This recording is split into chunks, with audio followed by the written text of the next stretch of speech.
In just a few decades, the United Arab Emirates have become a hub not only for business and enterprise, but also for culture. And both Abu Dhabi and Dubai have launched intensive efforts to bring art and culture to their cities. I recently visited to see what the fuss was all about. Hi everyone, this is Gillian Rhodes. I'm the Global Outreach Coordinator at School of Creative Arts, and I have come to Abu Dhabi to explore the art scene here and see what's happening and what's possible. And this is a special episode of Beyond the Frame, showing you some of the top cultural landmarks in Abu Dhabi.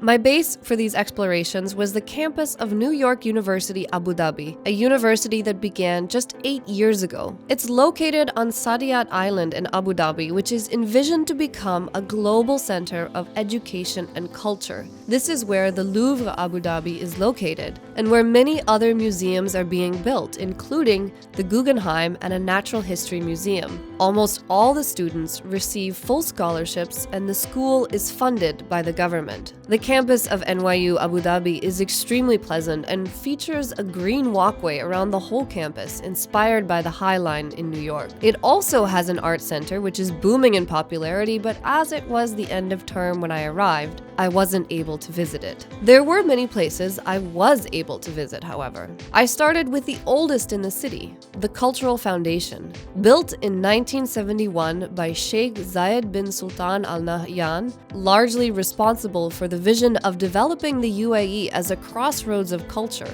the Cultural Foundation was the very first such center in Abu Dhabi. Now it features exhibition spaces, an amphitheater, a children's library, artist-in-residence studios, workshops, and more. The two exhibits that I saw were Lobi Lobi and Bobo Land by Cameroonian artist Pascal Martin Taillou, and Comic Craze, exploring the cartoon craze in the Arab countries in the 70s and 80s, when many popular Japanese and other animated series were translated into Arabic.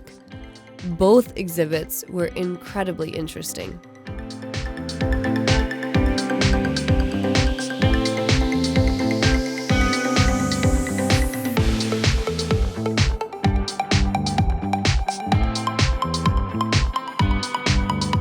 From there, I headed to the Louvre Abu Dhabi.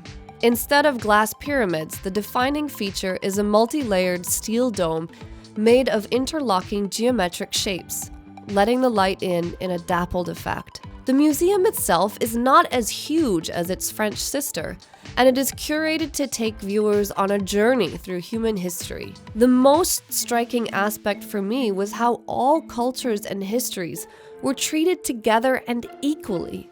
There was no separate wing for African or Asian art, it was all together. One vitrine might hold artifacts from Africa, Japan, Iran, and Greece, which is unlike any other universal museum I've seen. After the exhibition, I took some time to wind down by observing the turtles in a dedicated sea turtle rehabilitation area just outside.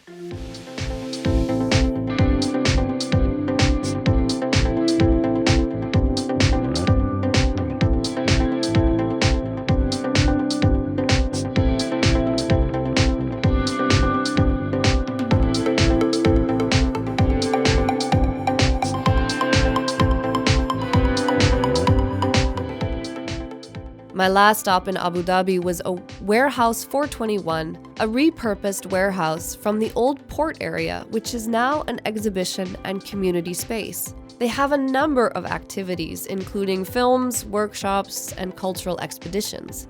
The season was winding down when I was there, so it was quiet, but it seemed like it would be a bustling place. The architecture was particularly interesting, and it was a place that made me just want to sit and enjoy. These three centers are all institutions in their own right.